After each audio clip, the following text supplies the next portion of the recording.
Good morning student. हम बात कर रहे थे बाबा साहेब भीमराव अंबेडकर के द्वारा 1936 अर्थात 1936 में लिखा गया एक लेख जिसका शीर्षक था श्रम विभाजन और जाति प्रथा।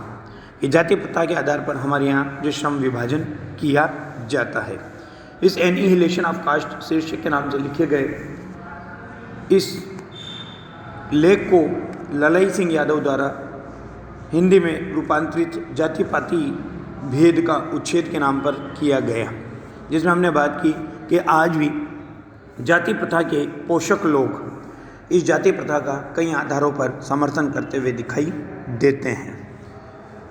तत्पश्चात आप देखिए, जाति प्रथा को यदि श्रम विभाजन मान लिया जाए कि मतलब जिस जाति का जिस जाति का माना जाता है उसके आधार पर उसे काम मिलना चाहिए, तो अगर ये मान लिया जाए तो ये स्वाभाविक विभाजन नहीं है, क्योंकि ये मनुष्य की रुचि पर आधारित नहीं है। अंडरलाइन करो, क्योंकि कोई सा भी विभाजन हो तो वो रुचि पर आधारित होना चाहिए, क्योंकि रुचि पर आधारित होने पर क्या होगा कि व्यक्ति जिस कार्य को रुचि से करेगा तो वो कार्य ज़्यादा श्रेष्ठ होगा, अच्छा होगा, उसमें एक हुनर कला का प्रदर्शन ज़्यादा होगा, तो विकास की संभावनाएं ज़्यादा होंगी।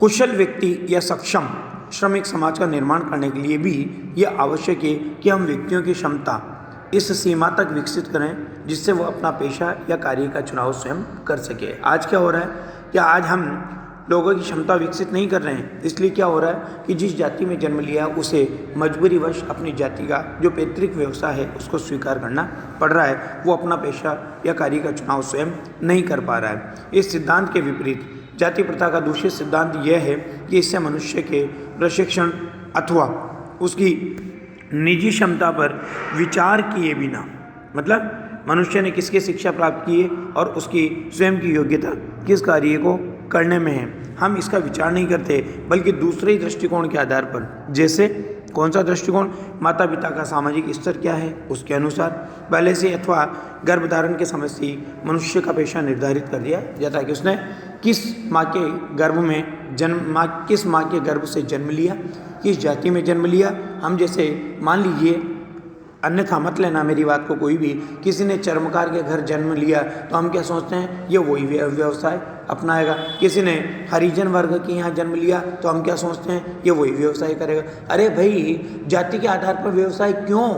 क्योंकि व्यवसाय किसके आधार पर करने का समर्थन कर रहे हैं बी आर अम्बेडकर? रुचि के आधार पर। अगर मान लो उसकी रुचि किसी और कार्य को करने में, अच्छा कार्य करने में है और वो योग्य है तो उसे वो कार्य प्रदान करना चाहिए ना। लेकिन आज हमारा समाज इसको स्वीकार नहीं कर पा रहा, और नहीं कर पाने के कारण क्या हो रहा है, मजबूरीवश उसको वो पैतृक व्यवसाय स्वीकार करना पड़ रहा है। परिणाम स्वरूप क्या हो रहा है, समाज का विकास नहीं हो पा रहा है, अच्छा टैलेंट हमको नहीं मिल रहा है, अच्छी रूपरेखा हमको नहीं मिल रही है, अच्छी चीज़ हमको नहीं मिल रही है। और वो जो गरीब व्यक्ति है जिसने जिस जाति में जन्म लिया उस जातिगत व्यवसाय को स्वीकार करने के कारण आर्थिक रूप से इकोनॉमिकली संबल प्राप्त नहीं कर पा रहा, मजबूत नहीं हो पा रहा। इसलिए जाति प्रथा को क्या मान रहे हैं यहाँ पर, दोषपूर्ण मान रहे हैं।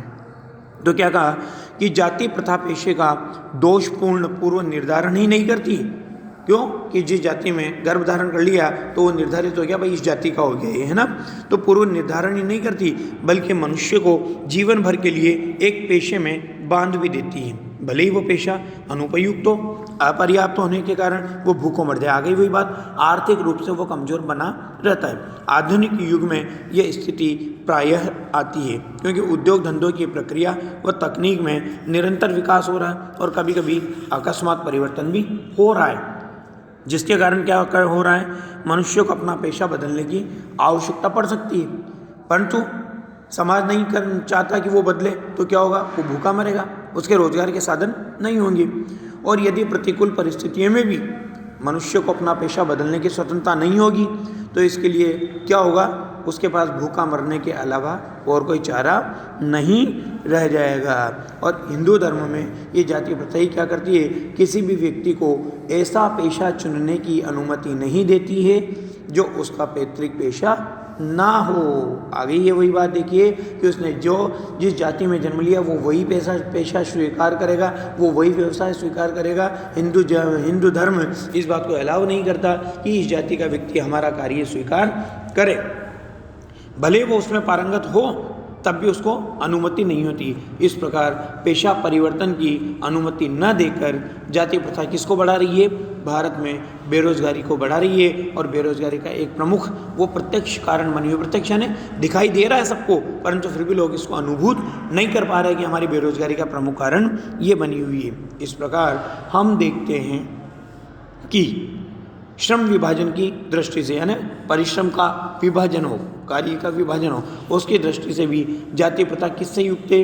गंभीर दोषों से युक्त है। जाति प्रथा का श्रम विभाजन मतलब जाति प्रथा के आधार पर कार्य का विभाजन मनुष्य के स्वयं की इच्छा पर निर्भर नहीं रहता। मनुष्य की व्यक्तिगत भावना का तथा व्यक्तिगत रुचि का इसमें कोई स्थान अथवा महत्व नहीं रहता।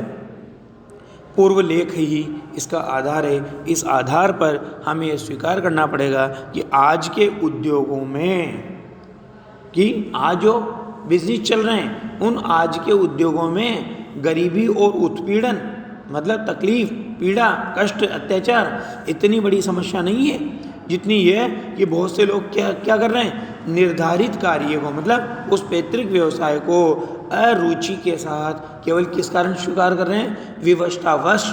क्योंकि उनकी विवशता क्या है? सामाजिक बंधन, सामाजिक नियमावली। उच्च वर्ग के लोग निम्न वर्ग को अपने वर्ग का कार्य करते हुए नहीं देखना चाहते, इसलिए क्या कर रहा है? वो रुचि नहीं होने के बाद भी उस व्यवसाय को स्वीकार कर रहा है। ऐसी स्थिति स्वभावतः मनुष्य को दुर्भावना से ग्रस्त रहकर टालू काम करने मतलब चालू काम करने और कम काम करने के लिए प्रेरित करती है। अब जब रुचि नहीं होगी तो काम को कैसा करेगा? चलता फिरता काम करेगा और कार्य भी अपनी पूरी क्षमता से नहीं करेगा, वो काम भी कैसा करेगा? कम करेगा। ऐसी स्थिति में जहाँ काम करने वालों का दिल न लगता हो, न दिमाग लगता हो, तो वो कैसे कुशलता प्राप्त करेगा? अर्थात कैसे कुशलता प्राप्त की जा सकती है? अतः ये अंडरलाइन कर लेना, निर्विवाद रूप से ये सिद्ध हो जाता है कि आर्थिक दृष्टि से भी, आर्थिक पहलू से भी जाति प्रथा क्या है? हानिकारक प्रथा है। क्योंकि ये किसके कारण है? क्योंकि ये मनुष्य की स्वाभाविक प्रेरणा, रुचि व आत्मशक्ति को दबाकर क्या करती है? उन्हें अस्वाभाविक नियमों में जकड़कर क्या बना देती है? बिल्कुल निष्क्रिय बना देती है। वो अपनी क्षमता का कार्य नहीं कर पाता, वो अपनी रुचि का कार्य नहीं कर पाता, क्योंकि वो सामाजिक बंधनों में बंधा हुआ है, जातिगत बंधनों में बंधा हुआ है। इसलिए अरुचि होते हुए भी उसे उस पैतृक व्यवसाय को स्वीकार करना पड़ता है। और आज वर्तमान दृष्टि से देखते हैं तो वो पैतृक व्यवसाय इतनी समर्थता प्रदान नहीं करते, इतना आर्थिक लाभ नहीं पहुंचाते कि वो अपने परिवार के स्तर को, अपनी जीवन शैली को उच्चतर बना सके। इसलिए हमें जाति प्रथा जैसे दोष को भारतीय समाज से निकालना होगा, तभी हम एक सुंदर भारत की कल्पना को साकार कर सकेंगे, जाति पाति के बंधनों से मुक्त हो सकेंगे, कार्य क्षमता बढ़ा सकेंगे, कार्य की कुशलता बढ़ा सकेंगे, रुचि के आधार पर कार्य करवा सकेंगे और एक नए भारत का निर्माण संभव हो सकेगा। धन्यवाद।